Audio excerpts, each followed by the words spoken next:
Tonight's stories uncover the things that count the days you have left and the holes that remember your name. In the first, 6 stones appear outside a camper's tent, each one marking how many mornings he has left. In the second, an investigator finds a hole in an attic that isn't just empty space, it's hungry. 2 tales of countdowns, curses, and the darkness that waits to be acknowledged.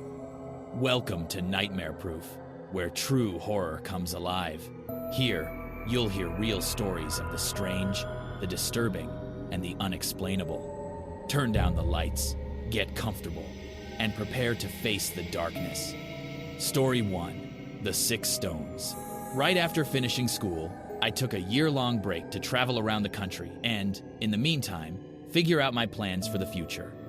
I had saved up enough money to ensure basic survival and food for my year-long travels, although I was fully aware that comfortable stays wouldn't be possible in most places, so hotels were out of the picture.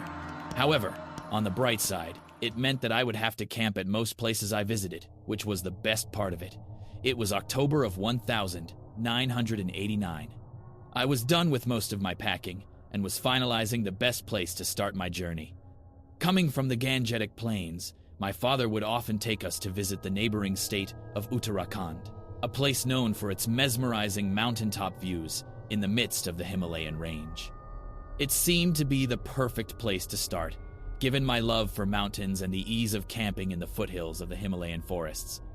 Although, in hindsight, it doesn't seem like a great idea to go to the Himalayas at the onset of winter. My teenage naivety was not to be taken lightly. I got the train tickets and arrived an hour early, given the excitement of finally leaving my boring, mundane life behind and looking forward to the adventurous travels ahead. It was a 12-hour-long journey.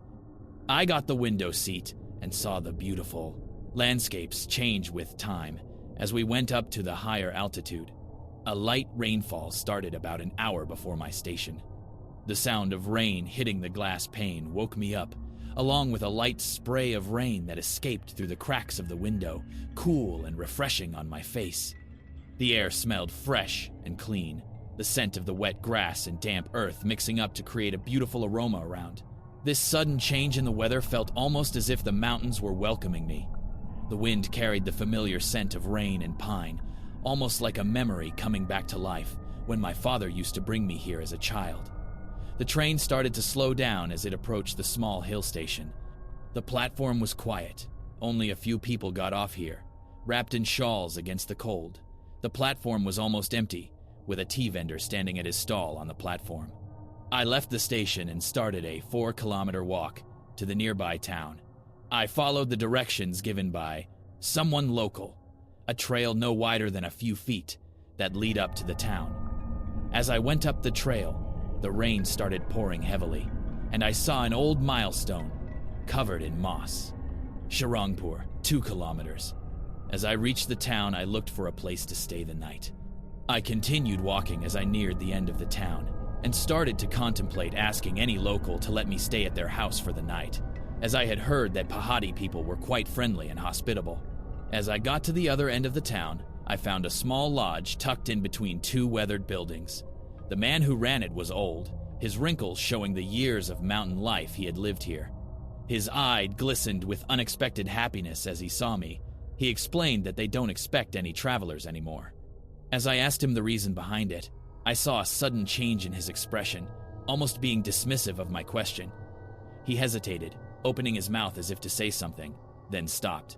"Just old stories," he muttered, shaking his head. "Nothing to worry about." The next morning, as I prepared to leave, he gave me directions to the nearest campsite. "Stay on the marked trail and do not wander off," he said, with his eyes lingering on me a moment longer than they should have. I started walking towards the campsite, following the narrow trail as I was told. As I walked along the trail, I noticed that it had been washed up due to the heavy rain last night, but I went forward regardless, following the faint trails that were left behind. It took me 5 hours to reach. The journey was slow and quiet, with the only sound accompanying me the distant calls of birds. The whole journey felt almost therapeutic, with the sight of deodar and pine trees all around, no other human in sight, just blissfulness. I set up my camp near a river, the water so clear I could see the smallest of pebbles on the bottom. I filled up my bottle, ate a simple meal, and went to sleep as the cold creeped in. When I woke up the next morning, a strange sight greeted me. Just outside my camp, there stood 6 stones neatly arranged, as if placed by someone. Exhaustion from the last night had dulled my senses. I tried to recall if they were there the last night, but I couldn't. I convinced myself that I had simply not noticed them the last night. With little thought, I kicked them aside and went about my day. I spent the morning exploring the forest, collecting dry wood to set up a campfire as I walked by. The forest was eerily silent, no animals or birds in sight, just the sound of leaves rustling in the cool breeze. As I was walking back to my camp, I heard a low, guttural sound in the distance. It sounded like the sound of a black bear, or so I thought. I wasn't alone here. I needed the fire for tonight. As I reached my camp, the first thing I did was to set up a fire. I didn't cook any meat for the night, due to the fear of the bear tracking the scent back to my camp. With an almost empty stomach, I drifted off to sleep. The next morning, as I opened up my camp, a chill ran down my spine. The stones were back, this time 5 instead of 6. I stood frozen for a moment. I was sure this time that I had kicked them away the morning before, yet there they were again, neatly arranged as before. Someone or something was doing this. My throat tightened as this thought came into my head. My fear turned to anger. I grabbed the stones one by one and hurled them across the river, watching them splash and sink into the flowing water. My patience was running loose. I had just started this year-long journey with such high hopes and dreams, and this is how it starts. But I wasn't letting fear get the better of me. I tried to distract myself, venturing deep into the woods. At this point, the forest watchful, as if it were aware of the creepy incidents that had been taking place here, warning me before something tragic happens. As I wandered into the woods, I spotted 2 mountain dogs. They seemed to be friendly, as they looked at me with curious eyes, with their tails wagging slightly. Their presence seemed comforting, given the eerie incidents that had been taking place for the past day. Just as I took a step forward to approach them, their ears suddenly perked up as they looked in my direction. One of them let out a low whine, and the other one growled, as if they were scared of my presence, or someone else's. Both the dogs bolted off and ran into the forest, disappearing in an instant. I was alone again, and the silence felt suffocating. But the thought of not being alone scared me even more. I started walking back to my camp hurriedly. I had made up my mind now. I am leaving as soon as I wake up in the morning. I forced myself to sleep that night. I was awakened by the sound of trickling water, the sound being much closer than possible. Cold water seeped into my clothes, and my eyes shot open. I scrambled out of my sleeping bag with my flashlight in hand, and as I stepped outside, I froze. My camp was no longer where I had pitched it. The river was now right at the entrance of my tent, the cold water flowing in and flooding my tent. While I was contemplating what had just happened, I heard a sound from the other end of the river. Startled by the noise, I swung my flashlight towards the noise. 2 glowing eyes reflecting back at me. A bear? That was my first thought. But before I could process the danger, the lights rose. Higher. Higher. 8 feet tall! My hands trembled, and my grip on the flashlight loosened. I dropped it in the river. I turned and ran, my heartbeat hammering in my ear. I tried to run, but the mossy rocks near the river betrayed me. My foot slipped, and before I could regain balance, my head collided with something hard. When I woke up, I was back in my tent, right where I had pitched it on the first night. Before stepping out this time, I wondered on what was happening to me this entire time. There were no blood or cuts anywhere on my head or body, but I was still concussed. The moment I stepped outside, I expected to see the stones again. And stones I saw, but just one this time. Instead of 4 following the pattern, that's when I realized I had been unconscious for the past 3 days. If the stones were counting down, today was the last day, the day after which I might not wake up again. I gathered my belongings as my hands trembled from fear. I had only one goal in my mind: escape. I ran towards the trail I had taken to reach here. It was still washed away, but I didn't care. This was the only way. With each step I took as I hurried downhill, the forest grew darker, denser. The further I ran, the more trees seemed to close in, the branches stretching like clawed hands. Then I heard something. Heavy footsteps chasing me. I didn't dare look back at it, but I could feel it towering over me, something enormous. The sound of snapping branches and rustling leaves grew closer with every step, too close. I felt warm air brush at the back of my neck, sending a jolt of terror down my spine. Whatever it was could very clearly catch up to me, but it was almost taunting me, barely a foot behind me, chasing me, until I tripped and rolled off downhill, breaking the twigs and branches in my way, landing right before a road. When I glanced over my shoulder, faint glowing eyes watched from the dark. More than two this time. Countless. They kept appearing, staring at me from a distance. Without a second thought, I started running again. The sun was down. I had no light except the faint glow of the moon. Just as the sun started rising, and I had given up all hope, I saw headlights, a car coming in my direction. The driver must have seen me, as the vehicle screeched to a stop. I collapsed onto the road. I woke up in the back seat. The sun was up. I was relieved. I asked the driver what time it was when he found me. 6 a.m. I felt my stomach drop.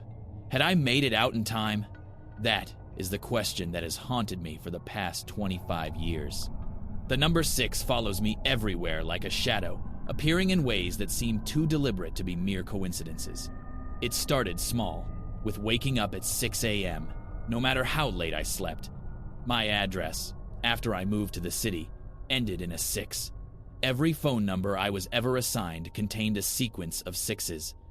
I dismissed it at first, until the dreams started. Always 6 figures standing in the dark, watching, never moving, never speaking. Just last night, I found the same pattern of stones in my backyard. Now, as I write this, I am back where my journey began all those years ago, on the same train. The rain streaks across the window pane, the scent of damp earth and deodar trees drifting in through the small cracks. The air is rich, alive, yet heavy with something unspoken. I have nowhere else to go, and not much left to do in my life. The unanswered questions have led me back here, to the place where it all began, waiting to be uncovered. Story 2. I am a paranormal research agent. This is my story. Case number 003, The Hole in the Attic. Welcome back. I hope you're all finding my case files interesting. This case takes place only a week after my run-in with the Shadow Man. If you have no idea what I'm talking about, then I suggest you go and read that account before continuing. Lily had been put on a secret assignment, which wasn't entirely unusual for her. Psychics and telepaths were difficult to come by, so she was usually sent on special assignments. This meant that for this job, I was going alone. Was I concerned? Yes. Scared? Most definitely. The last 2 times I ran into anything real, it had been Lily who got me out of it. Without her, I wasn't entirely sure I could survive. Before I left, I had a few talks with Richard Broussard, one of the few other co-workers I had that I considered a friend. He was a lot more accustomed to the hunting aspect of our business. From what I heard, he was scouted after hunting a loup-garou in rural Louisiana by himself. I'm still not sure if he's brave or just lucky enough not to have died yet. He gave me a silver Bowie knife for emergencies. I don't think he considered what I'd do with it, considering I am a research agent, not a hunter. I could barely hold the thing in a single hand. I had read the dossier for this case over a few times, making sure I was well prepared for anything to come, but the concept of a hole in an attic floor isn't exactly something that answers many questions. Lily's car rolled to a stop in the driveway, engine purring its last before I stepped out. She had lent me the car whilst she was busy.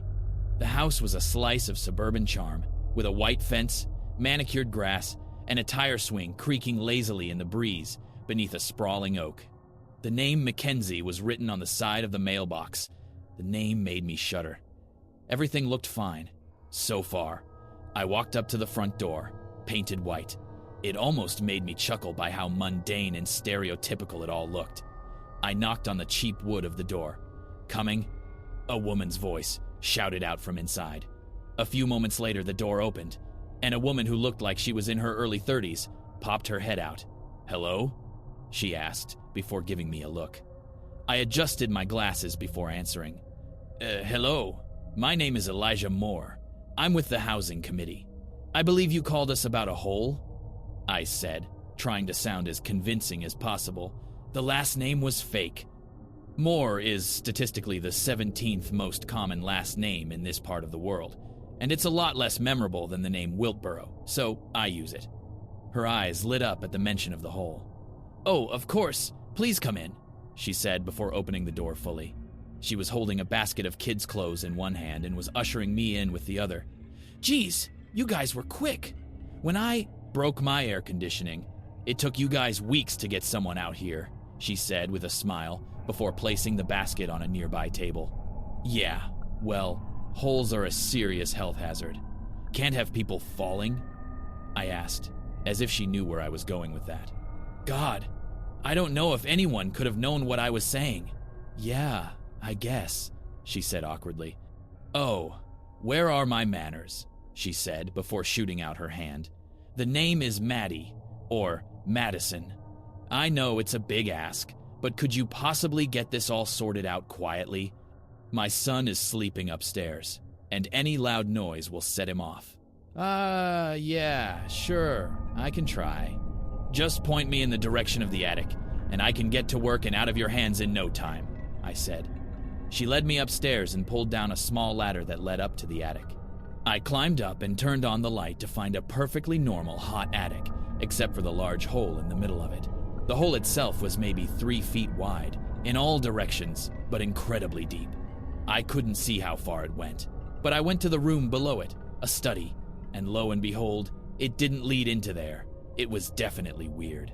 I took some photos and some notes before heading back down the ladder. Maddie was there waiting for me. "It's weird, right? I tried throwing down some glow sticks, but they just vanish," she said with a slight smile. I nodded to her and packed up my suitcase. "Sorry, miss, but it looks like I'll have to come back to look it over a bit more. Till then, please stay out of the attic." She nodded as I said this, and I packed up for the day and headed to the motel that I've been allocated to. I didn't sleep in it. I couldn't sleep in motels for a while after what had happened. The next morning, I was back in that attic. I had mounted cameras onto poles, dropped glow sticks, and even a GPS signaler that I could track remotely. Everything disappeared eventually in the hole. Finally, I decided that I should reach in to see if I could feel anything. This goes without saying, but do not place any body part into mysterious holes found, well, anywhere, especially bathrooms for very different reasons. I don't know how else to describe it, but within the hot, muggy attic, the hole offered a small refuge. It wasn't cold, but it also wasn't hot. The temperature outside had no effect on it, as if it were a moment captured in time, unbothered by the world around it. The air coming from the hole seemingly latched onto my arm.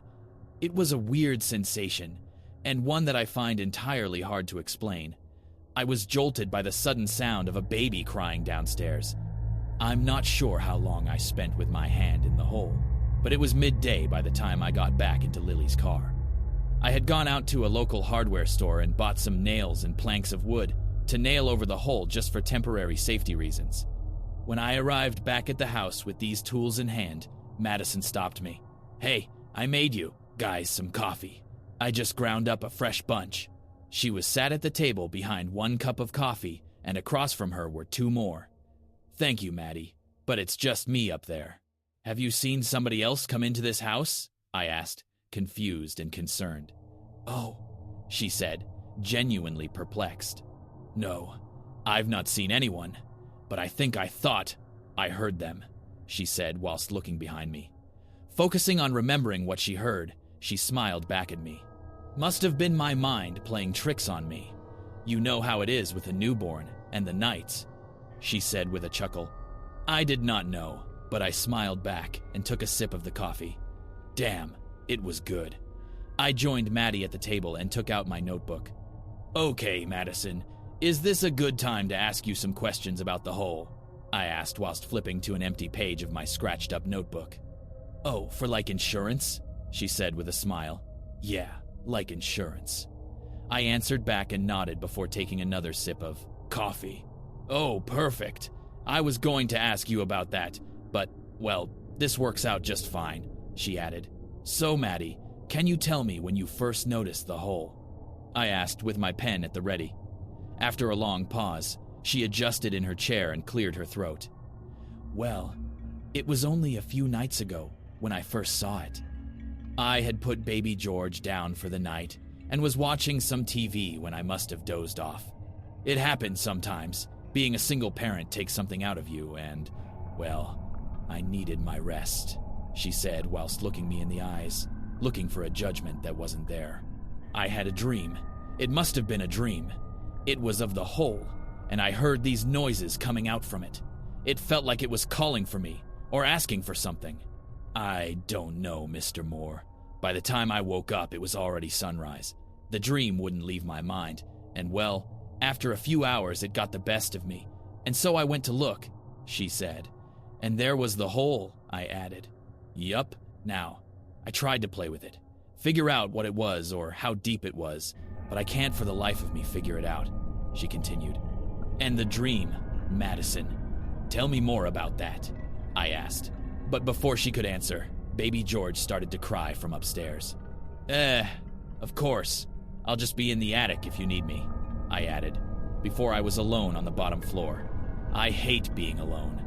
I had decided in that moment that the next time I see Lily, I'm going to be holding a very expensive bottle of whiskey and a receipt to prove I didn't steal it. Day became night, and I took refuge in the car once again. As I tossed and turned in the back seat, I realized my mind was distracted by something. It wasn't till I fell asleep that I realized what. I was in the attic.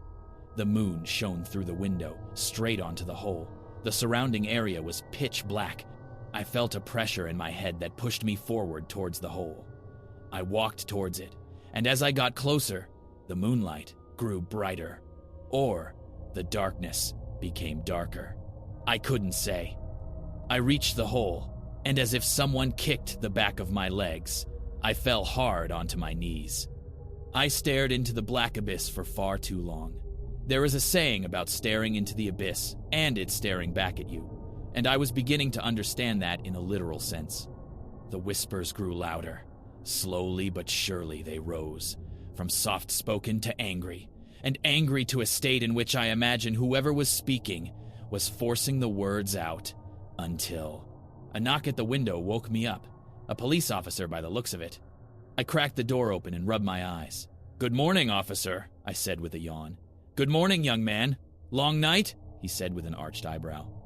I shrugged, and he gave me a breathalyzer and sent me on my way. I drove to the motel and had a shower, antsy about any sudden noises. After an hour or so, I arrived at the Mackenzie residence to find Madeline sat out front in a sleep robe over some pajamas. She was holding her son, and she looked like hell. "Maddie, how are you doing this morning?" I asked cautiously.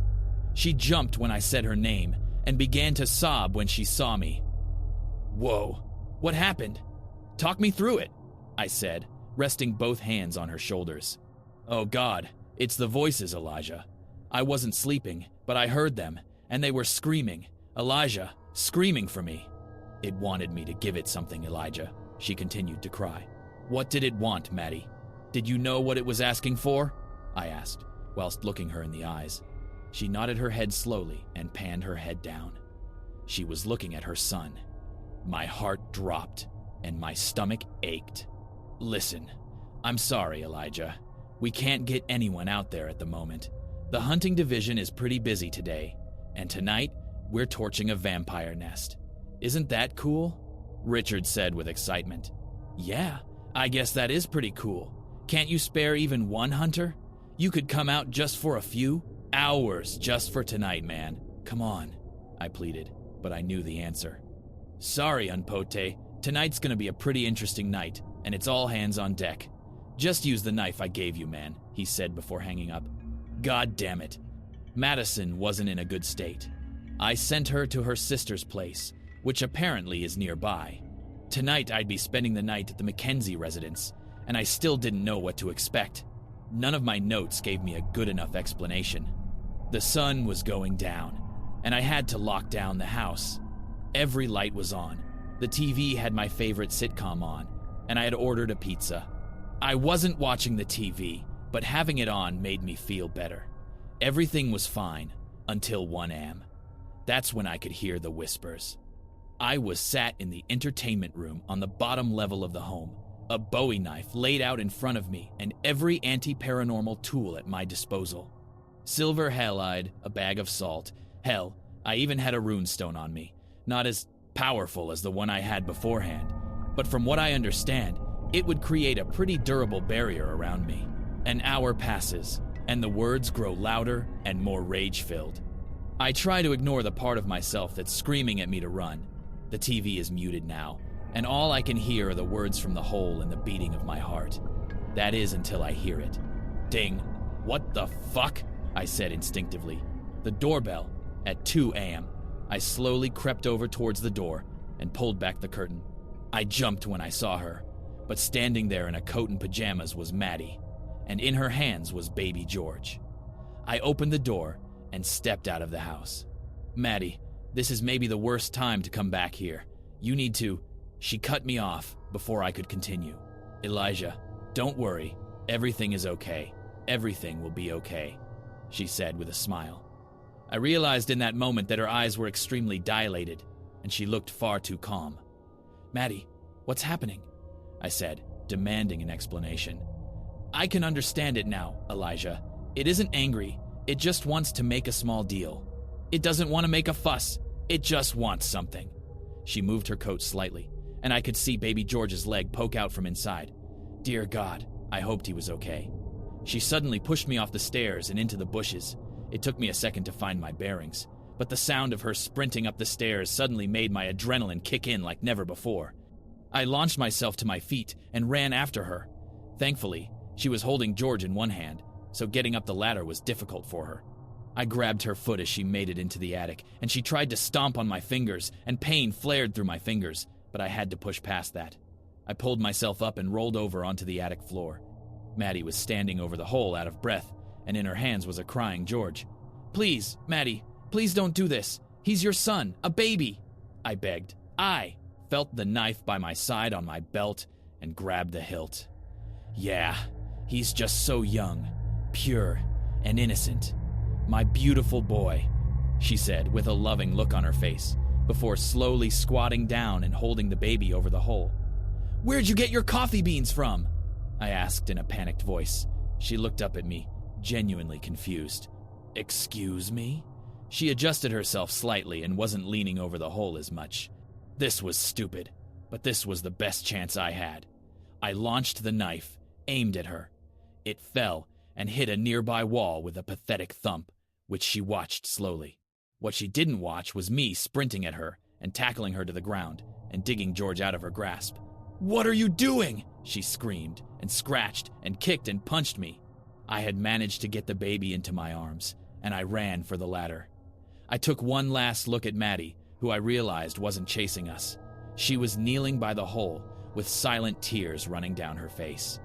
Her left hand was sunken down into the hole, and a black, skeletal hand reached out and grabbed it in a show of comfort before she leant forward and fell in. Baby George went to his sister's, and the hole was cut out of the attic. It's in the organization's security vault, and no matter where it is or what it's leaning against, it breaks physics as we know it.